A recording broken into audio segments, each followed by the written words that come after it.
के रखा। वो छिपा न सका तो सरसों की टोकरी में चिकनी मिट्टी और लाल लगाकर उसे नील नदी के कांचे में से डाल दिया। वहीं पर फिरौन की बेटियां नहा रही थी और उसकी सहेलियां टहल रही थी। जब भी उन्होंने देखा कि एक टोकरी है, तो उसे खोल कर देखा तो उसे एक बच्चा रोता हुआ पाया। उसकी बहन देख रही थी दूर से।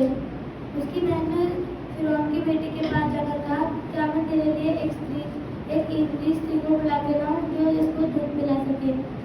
फिरौन की बेटी ने कहा, जा। तो उसकी बहन ने उसी की माँ को बुला के लाया और फिरौन की बेटी ने कहा, तुम इसे मेरे लिए दूध पिलाया करो और मैं तुम्हें मजदूरी दूंगी।